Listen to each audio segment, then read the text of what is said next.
Good afternoon, and welcome to the webinar for the Coronavirus Food Assistance Program, Part 2. Hi, my name is Latrice Hill. I serve as the Director of Outreach for USDA's Farm Service Agency. Thank you for joining our webinar. A few housekeeping items before we begin. As you can see from your screen, there is an audio bridge available. So if for any reason you're unable to hear, make sure that you are plugged into that audio bridge and dial in. Questions. FSA has a frequently asked questions page that's already been established. It's available on farmers.gov/CFAP2. We encourage you to visit that page first before asking any questions. We will answer as many as we can. However, if those questions have already been addressed online, we will not be responding to those questions here.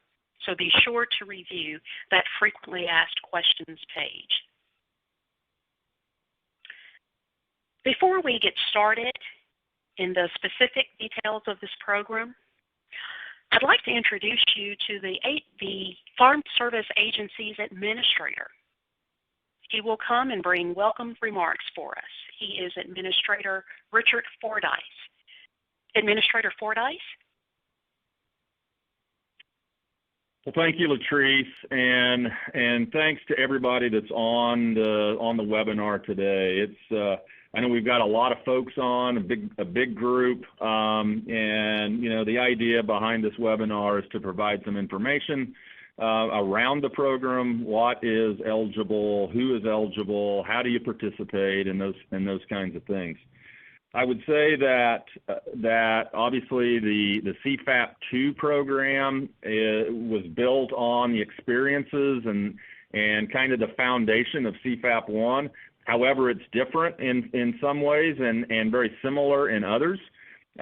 Obviously, a lot more commodities are included in CFAP2. In some of our categories, we took a different approach as to how folks participate, how the assistance is calculated, and again, how the program was set up and the foundation around the new program CFAP2. We learned a lot, I think, in CFAP1 and how that program was stood up. As a reminder, CFAP1 was primarily offering assistance to producers that had been impacted by the COVID-19 pandemic in Q1 of 2020. CFAP2 builds on that and extends it out in most cases into July. And again, we got a lot of experience in CFAP1. It was in my mind, a very well thought out program that was administered very well. But again, by standing up the first one, we did learn a lot, and we've incorporated that into CFAP2.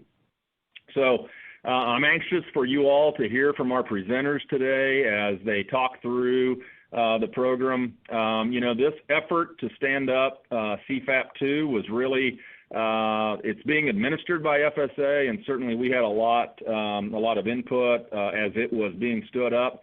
But it was an all-hands-on-deck approach, just very similar to the CFAP1, where it was a USDA-wide. So lots of agencies, assisted in standing this one up. Certainly the Secretary's office, our Undersecretary, Bill Northey, his office, very involved as we stood up the CFAP2 program. So again, thanks for being a part of the webinar today. Thanks for showing an interest. And I hope what you hear today is helpful. I know it will be, but I hope it's helpful to you.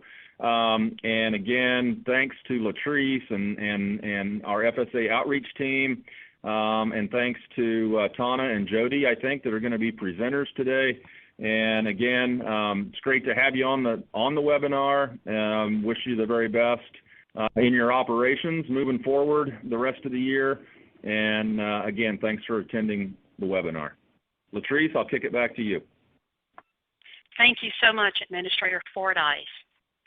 As he mentioned, we will have two other presenters with us today. Tana Huggins, who serves as FSA's Safety Net Division Deputy Director, and Jody Kenworthy, who is also an FSA Ag Program Specialist, who will be with us later. So today's discussion, what are we going to talk about? We'll discuss updates for CFAP, including new eligible commodities for eggs, broilers, specialty livestock, nursery crop, and floriculture, as well as aquaculture producers.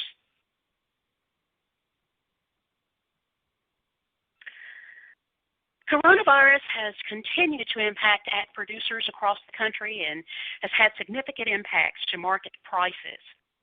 USDA is implementing Coronavirus Food Assistance Program 2, or we commonly call it CFAP, CFAP 2, for ag producers who continue to face market disruptions and associated costs because of COVID-19. CFAP 2 will provide producers with financial assistance that gives them the ability to absorb some of the increased marketing costs associated with the COVID-19 pandemic. Up to an additional $14 billion was announced in a second CFAP 2 for ag producers who continue to face these disruptions and associated marketing costs. USDA is implementing the second sign-up of CFAP, which builds on assistance provided through CFAP 1. CFAP 2 will provide producers with financial assistance that gives them the ability to absorb increased marketing costs associated with COVID-19 pandemic. And the deadline for this sign-up period ends December 11th. As always, as we stated before, payments will not be subject to offset, administrative offset, or treasury offset. So let's take a look to see exactly who is eligible, who can participate. Producers who are persons or legal entities of specified ag commodities who face continuing market disruptions and significant marketing costs are eligible for CFAP 2 payments. Those who have an average adjusted gross income of less than $900,000 for tax years 2016, 2017, and 2018, or who derive at least 75% of their adjusted gross income from farming, ranching, or forestry-related activities. Now, these individuals and entities also must commercially produce these eligible commodities. They must be in the business of farming at the time of application. They must comply with the provisions of the highly erodible land and wetland conservation regulations, which is also called the conservation compliance provisions. If a foreign person provides land, capital, and a substantial amount of active personal labor to the farming operation, and also individuals who have not been penalized or had any type of controlled substance violation. Now, one thing that I wanted to note is that contract growers are not ineligible for CFAP 2. A marketing contract to sell a crop owned by the grower is not considered a contract grower. And Jody, if you don't mind, can you clarify that a little bit for us as it relates to the contract growers? Sure. Basically, you had it right. A contract grower usually knows they own the facility, but basically they don't own the commodity itself, so they don't have that risk.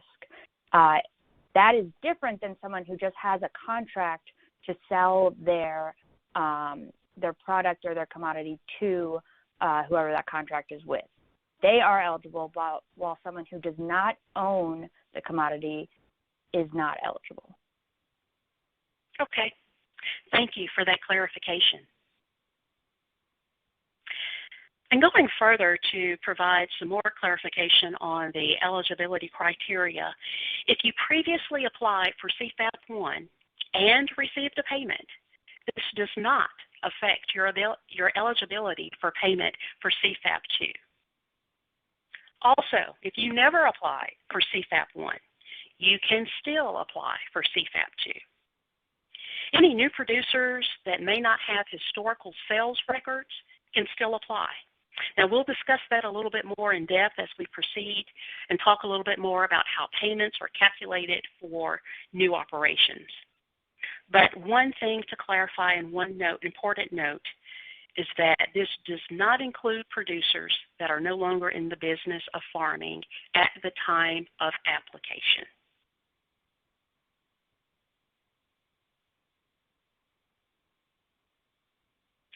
Now, when it comes to payment limitations for this program, CFAP 2 payments are subject to a per-person and legal entity payment limitation of $250,000. This limitation applies to the total amount of CFAP 2 payments for all eligible commodities. Unlike other FSA programs, special payment limitation rules apply to participants that are corporations, LLCs, limited partnerships, corporate entities, trusts, and estates. These legal entities may receive up to $500,000. That is, if two members each contribute at least 400 hours of active personal labor or management, or up to $750,000 if three members each contribute at least 400 hours of active personal labor or active personal management. For a legal entity with one such member, the payment limit for that entity is $250,000. With two such members, the payment limit for the entity is $500,000. If at least two members contribute at least 400 hours of active personal labor or management, or a combination thereof with respect to the operation of the corporate entity. And with three such members, and I'm just repeating, making sure we've got this, with three such members, the limit is $750,000 if at least three members contribute at least 400 hours of active personal labor or active personal management or combination thereof with respect to the operation of the corporate entity.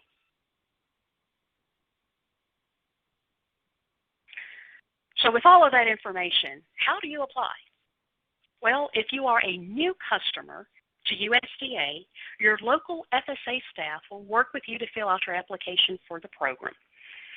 And some of the information that they will ask for will be your name and address, personal information, including your tax ID number, your farm operating structure, your adjusted gross income compliance certification to ensure that you are eligible, the direct deposit information to enable payment, and if you received a payment under CFAP 1, your office likely already has this information on file. Please note that you do not need to have a farm number to apply for CFAP 2, except if you will be filing an application for commodities identified as acreage-based crops.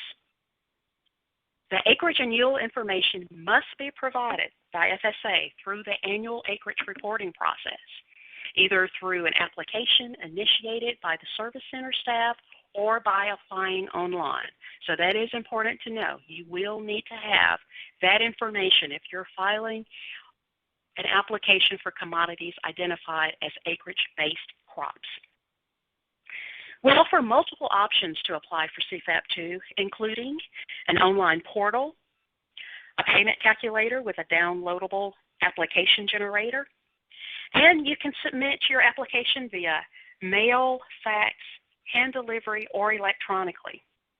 FSA staff at the local USDA Service Center are happy to help and are there to assist you. All USDA Service Centers are open for business by phone, but some are open to visitors to conduct business in person by appointment only. All producers wishing to conduct business with FSA should call ahead and schedule an appointment.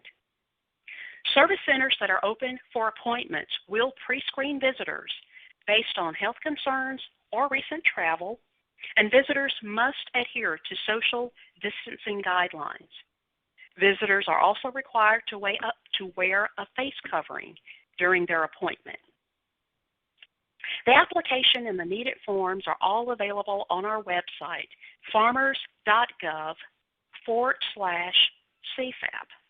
And also, if you're not familiar with how to locate the office or your nearest service center, you can also find out online at this location on the farmers.gov website, the Service Center Locator.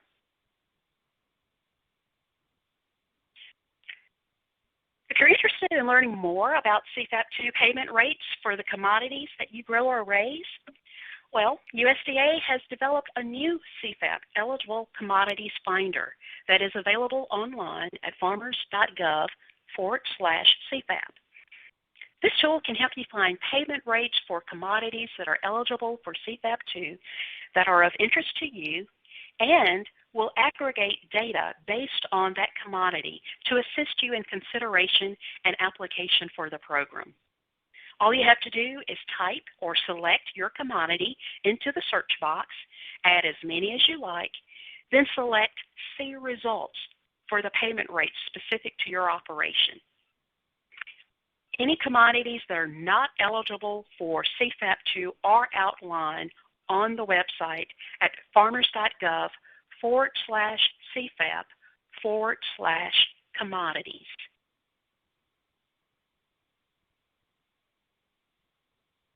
FSA formed a customer call center, which is comprised of FSA field staff from around the country to assist with this program.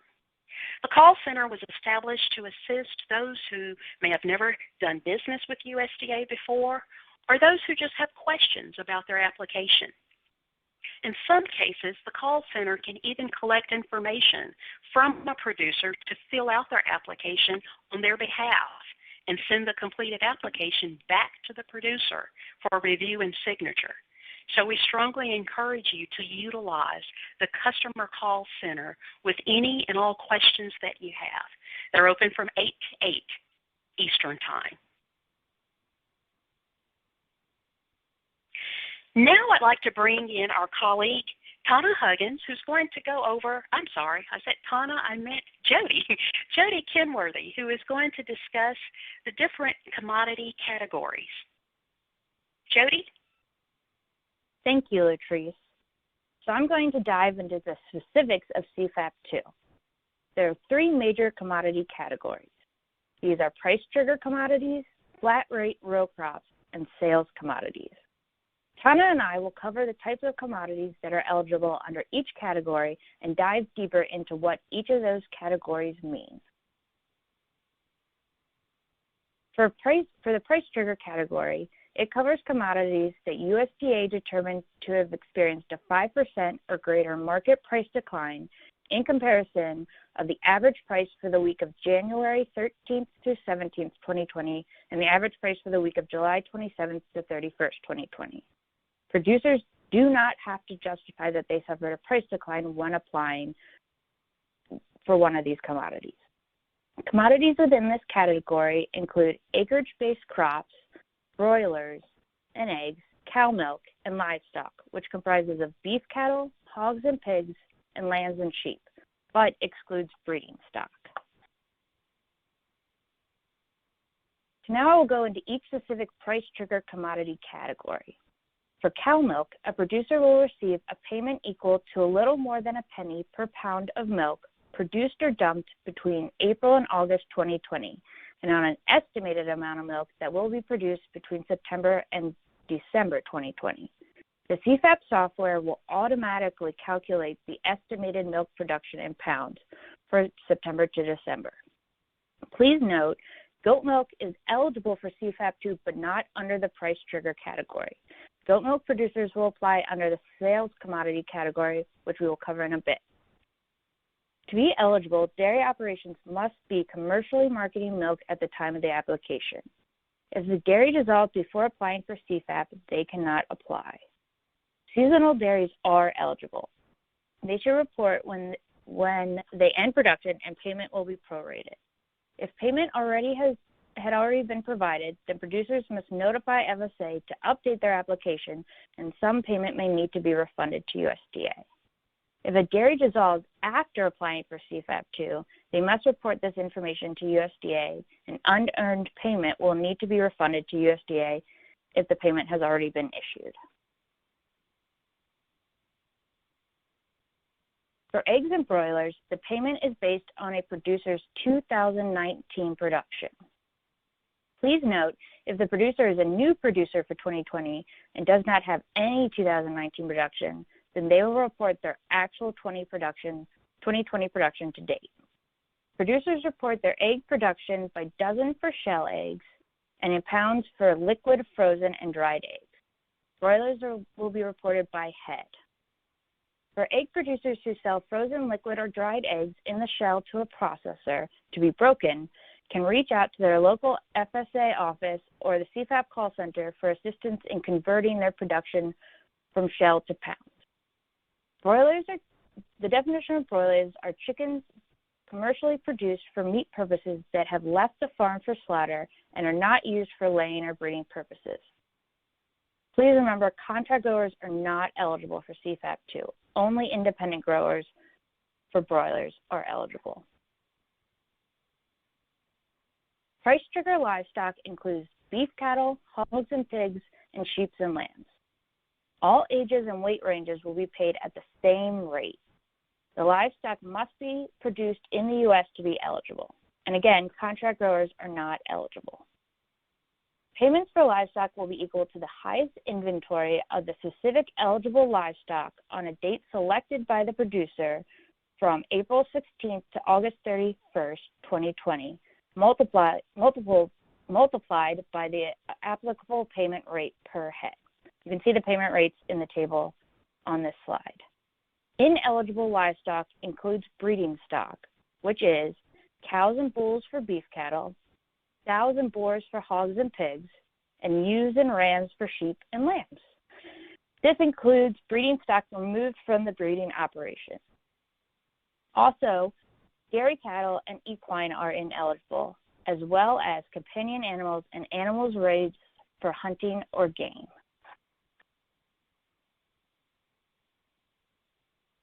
And finally, the last price trigger group is acreage-based commodities, which include all types of barley, all types of sorghum and dual-purpose sorghum, all types of soybeans, all types of sunflower, upland cotton, all classes of wheat, and amylose, blue, grainless forage, high amylase, popcorn, red, strawberry popcorn, tropical, waxy, white, and yellow types of corn. Producers must report their 2020 acreage to FSA before applying for CFAP2. The automated CFAP2 application will interface with the crop acreage reporting software to determine the producer's eligible acres for all eligible price trigger crops nationwide, and will pre-fill the eligible acres on the CFAP2 application. For CFAP2 purposes only, county offices may accept late filed 2020 acreage reports without regard to collecting a late file fee, conducting a farm visit, or certifying the crop. The payment for acreage-based trigger crops is equal to the greater of the eligible acres of the crop times the nationwide crop marketing percentage, which will be displayed on the next slide, times the crop-specific payment rate, which will also be displayed on the following slide, times the producer's weighted 2020 APH approved yield. If there's not an APH, then we will use 85% of the weighted ARC County benchmark yield for that crop, or eligible acres of the crop times the rate of $15 per acre. Intended uses of green manure, grazing, are less standing are not eligible. Prevented planting is also not eligible. Hay, except for alfalfa, cover crops, forage, and the seed of ineligible crops are also not eligible for CFAP2. So here's the table of all of the acreage-based price trigger crops. including the crop marketing percentage and the payment rate. So now I'm going to hand it over to Tana to talk about the other two commodity categories. Tana? Thanks, Jody. Thanks, Latrice. The next category that I want to talk about is also an acre-based situation, and that's called our flat rate category. If you'll remember, Jody just mentioned that for the price trigger crops, that there is a minimum $15 per acre payment. These crops all will get that $15 per acre payment. Alfalfa is the only crop that is a hay crop, basically, that is eligible in and of itself. We do have some other crops that are eligible. For example, peanuts is eligible if someone is actually harvesting the peanuts for hay, which happens in some cases, then that would be eligible. But other than that, the grasses are not eligible. So these 31 crops are the crops that we are in our flat rate category. They all will receive $15 an acre. As we take a look a little bit more into those, the eligible crops are those eligible acreage-based flat rate crops. The list that was on the previous slide is included at that location. They call it row crops because most of them are planted in a row. Failed acres are eligible, but as I mentioned, anything that is a hay crop is ineligible, as well as crops intended for grazing, green manure, or left standing. If it didn't get planted, that acreage would not be eligible. And I've said a couple of times, producers do receive a flat rate of $15 per acre. We're not looking at acreage at yield at all, only looking at the acreage. So how do I apply for one of those? That would be, I would have to ensure that I have an acreage report with the Farm Service Agency. Latrice mentioned this up front, and Jody, as she was talking about the price trigger acreage-based crops, it's exactly the same category, same situation. All of these crops, there must be an acreage report. As you are perusing the farmers.gov website, you may see that there is a tool and an application.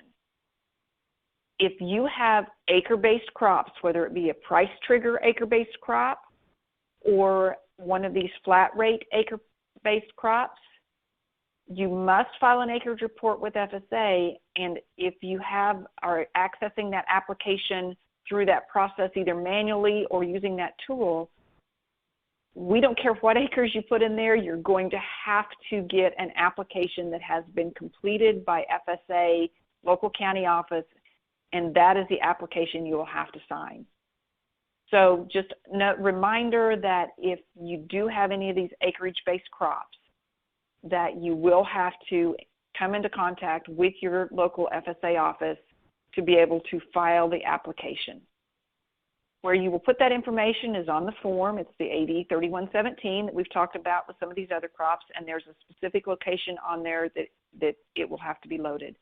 So as a reminder, if you are a new customer to FSA, you need to work with the local office as quickly as possible to be able to get that acreage report filed, because they will have to establish a farm record for you to be able to identify where it is that your acreage exists so that you can file that acreage report. The next thing that I want to talk about is our sales commodity category. For those of you that participated in CFAP 1, there were a number of specialty crops that were eligible. But if the crop could be maintained in inventory, it wasn't eligible. If it didn't meet the price loss, it wasn't eligible. With CFAP 2, there are virtually, if you can grow it, it's probably eligible. The fruits, vegetables, tree nuts, aquaculture, floriculture. There are also specialty livestock. So that's those livestock that weren't included in what Jody talked about, but that's those livestock that are raised for food, fur, fiber, or feathers. Tobacco is also a sales commodity. Although we understand it is, quote unquote, a row crop, you could plant it in rows, as well as some of these other specialty crops. It is still considered a sales commodity. Goat milk. Jody talked about dairy milk. Goat milk is a sales commodity. Mink is a sales commodity. Wool and mohair are also both sales commodities. So what does it mean if they're a sales commodity?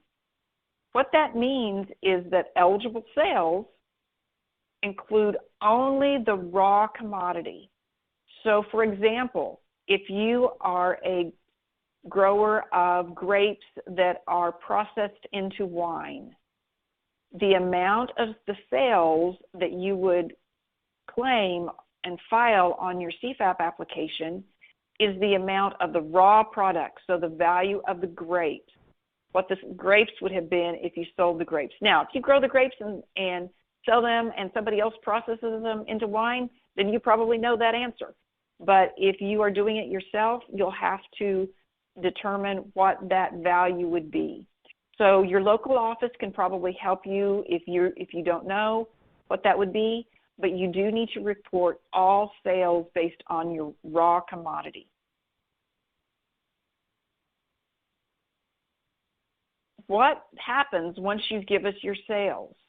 Well, there's a very different process this time than anything that we've done for most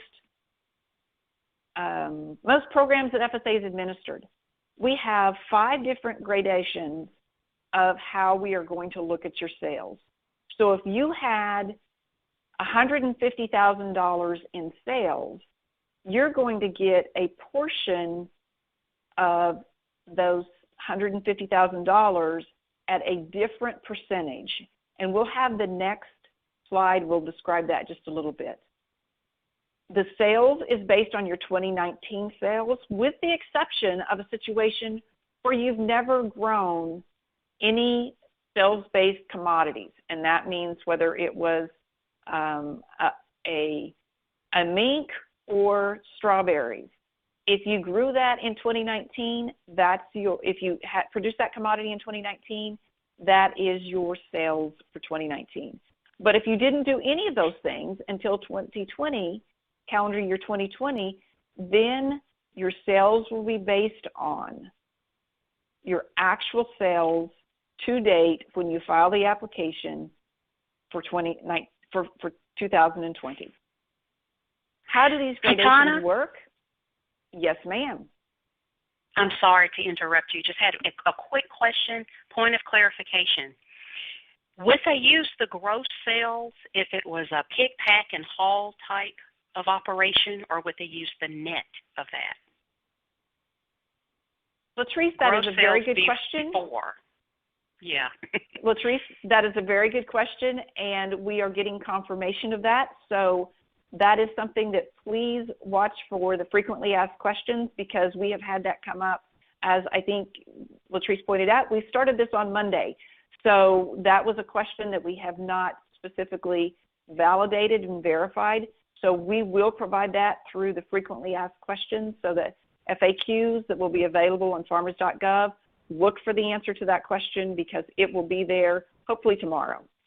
So good question, okay. Latrice. I'm sorry, I can't give you an answer. It's okay. Thank you. You're welcome.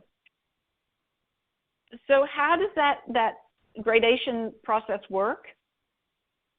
An example, there are, I believe, a couple of examples on the spreadsheet or on the fact sheet and at farmers.gov. But a simple example is the producer's 2019 sales of eligible fruits totaled $75,000. The payment for the fruits would be calculated. The first $499,999 is multiplied by 10.6%. The remaining $25,001 in sales is multiplied times the next level, which is 9.9%. So I'm going to go back to the previous chart. You can see that it's 10.6% and then 9.9%. The same thing would be applicable as you moved on up into higher sales. You would just use that next level times the next percentage. In this case, the total would be $7,775. That would be your CFAP 2 payment.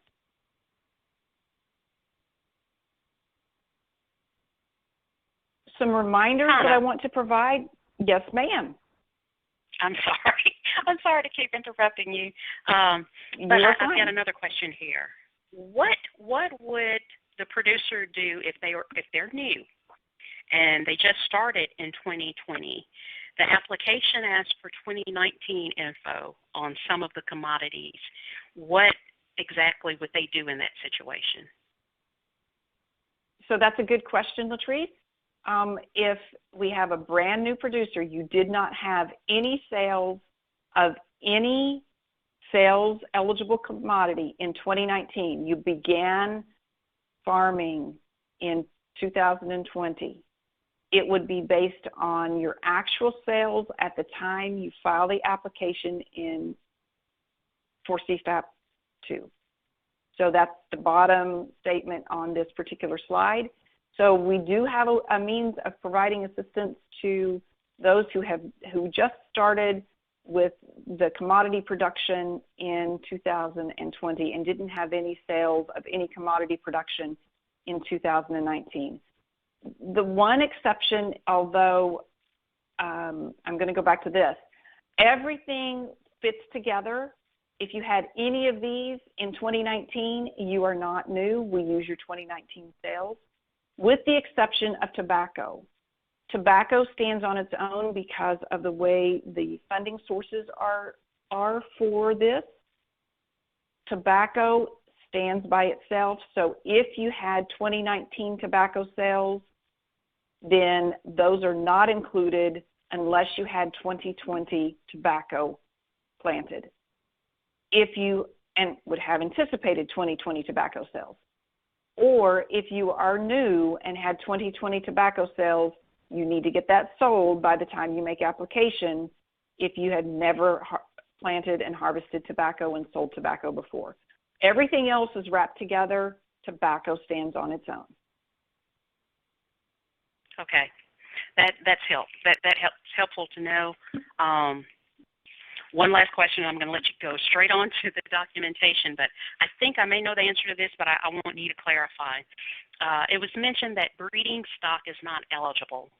So what exactly is considered breeding stock? Jody, I'm going to let you respond to that because that breeding stock is not eligible as a sales commodity, but you clarified that the breeding stock is bulls and cows. So please go ahead, and Jody, would you please do that again? Sure. So livestock breeding stock is basically livestock that is bred. So basically if they have either, I think our livestock expert put it, either birthed a offspring or serviced a female, they are not eligible. So basically if they can breed, so replacement heifers though are, so it's breeding stock is the stock used to make more basically. So that includes, I'm doing a bad job at this, sorry. Jody, boars and yeah.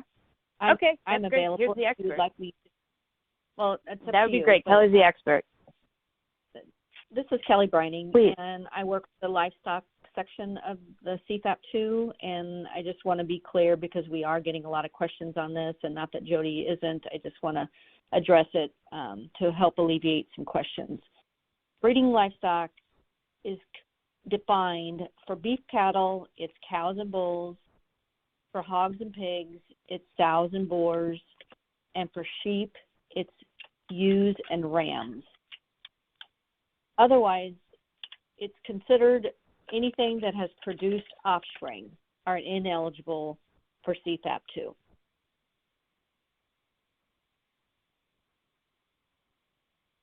Thank you, Kelly. I think that Kelly. really that helps right there. Okay, Thank you, that Kelly. helps a lot. Mhm. Okay, Tana. I believe back to where you were. I'm being quiet. Okay, thanks, Latrice. I think one of the other things is I will go to the documentation, but I do want to remind you as far as documentation. Before you file an application, if it is an acre-based commodity, So that was the 7 or 8 commodities that Jody talked about that are price trigger commodities: the barley, the corn, the soybeans, sunflowers, wheat. Those, as well as the table that I talked about that had another 31 commodities on it. Those are all acreage-based commodities. FSA will use your acreage report as the basis for acreage. So if you are attempting to file online, unless you have already completed your level 2 e-authentication, you will not be able to file your application without talking to FSA, without filing your acreage report with FSA if you have not already done so, and without having an application that has been generated by FSA. If you have your level 2 e-authentication, it will read the information and you can file it that way. But if you do not have that, then you will have to work with FSA. So please work with FSA. And that would be if you have some sales-based and some acreage. You could let FSA know about your sales-based, but you don't bother to sign that application because you will have to sign one that's got your acreage on it.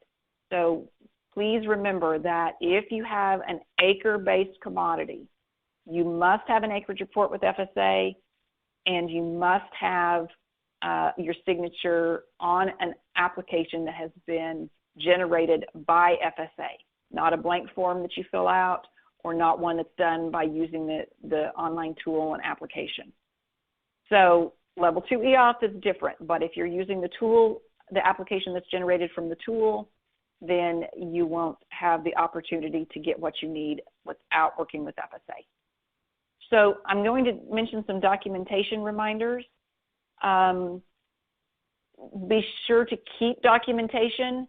The grape example that I provided about sales-based commodities.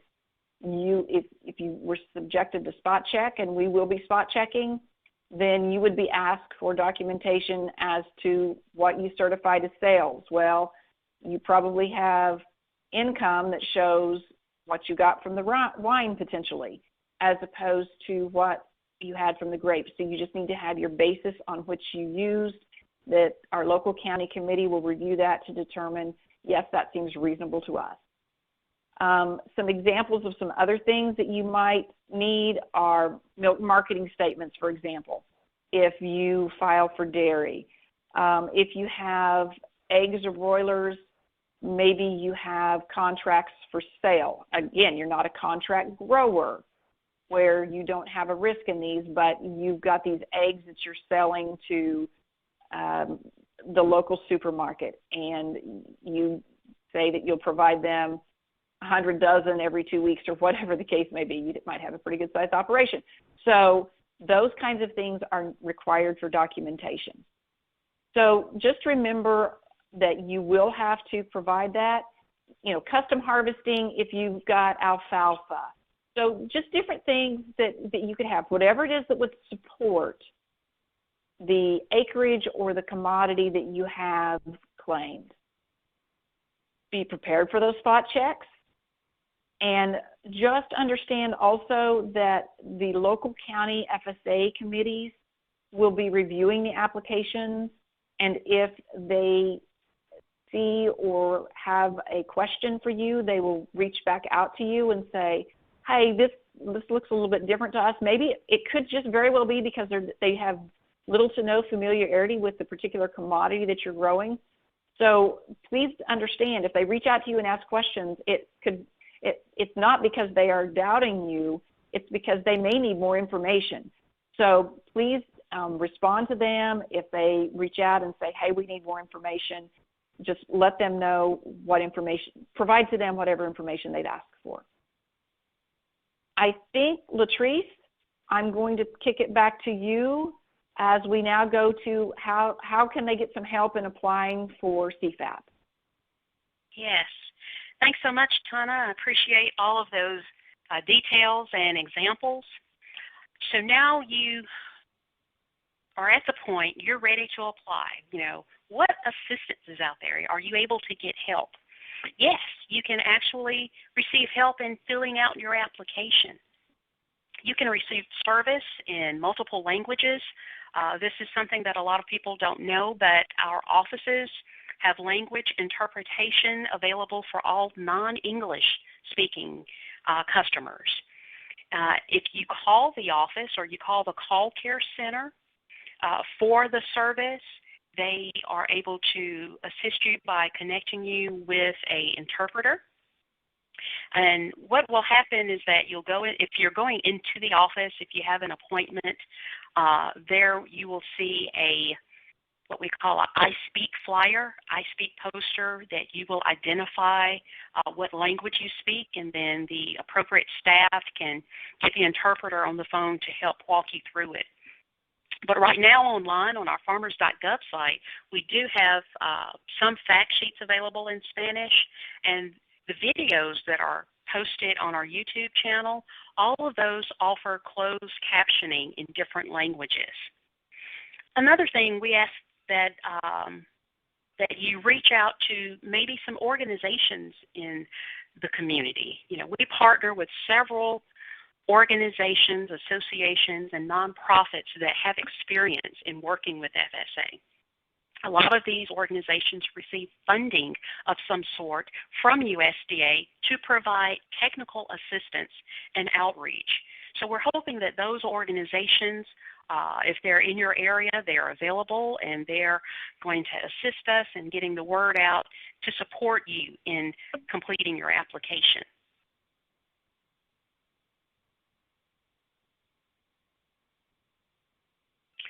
Producers have 60 days from signing their application to resolve any issues that they may have. So as Tana mentioned earlier, the county office staff may reach out to you for additional information or clarification on something that's needed. All payments will be sent electronically through direct deposit. And as we mentioned before about the farm number, keep in mind that there are in some cases where you will be required to have a farm number if it's the acreage-based that you're reporting on. But even if it's not acreage-based, there may be situations where after a spot check, there are some conservation compliance needs that have been identified that will later trigger you to go back afterwards later to establish a farm number. But you don't have to have it to apply unless it's the acreage-based category. So USDA offers answers to frequently asked questions. The digital tools are available. All types of additional information is available online about CFAP 2. We've been saying it throughout the presentation. I want to remind folks again that farmers.gov/CFAP has information on the program, the commodities, eligibility, payment limitations, the structure, how to apply. All of those things that we talked about today, you can find online. And I wanted to say, I noticed we've gotten several questions, lots of questions. Again, a lot of these questions are featured on the frequently asked page, but if they're not, I want you to remember that we have that customer care center number. Please call that number and ask questions. And then we have the actual county office. Some of the questions that you're asking are very specific to a particular operation or a particular situation. It's best that you talk to FSA staff there in the office with you. We are headquarters staff. We're here in Washington, D.C., and we're the national office. So it may be best for you to reach out to the customer care number or to reach out to your county office to get specifics. Also keep in mind that the sign-up ends December 11th. One of the questions that has been asked is it first come, first serve? You may have realized or noticed in CFAP 1, we started the program out with an 80% payment, stating at the end we would review, and if the secretary made the decision, we'd go back and issue the 20% of the payment. We are confident that there will not be a need for you to rush to the county offices or quickly submit your application. We do not foresee running out of funding. We're so confident in that we're actually offering 100%. So payments will be at 100% this time from the very beginning, not at 80%. You will receive 100% of what you're eligible for. It's very important that you know that. Not first come, first serve. We don't expect any money.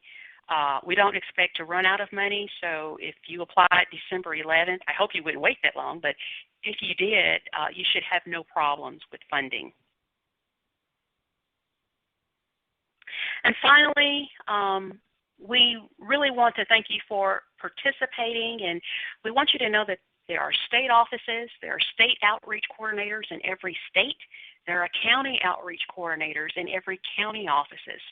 So feel free to reach out to the office that is there in the area where you are. Remember, the office locator is available on farmers.gov/office locator. If you go to that farmers.gov website, at the bottom of the page, it will tell you how to locate the service center near you. So we want you to be able to have assistance in filling out the application, getting your questions answered. Any questions that you may have, again, go to the website, farmers.gov/CFAP.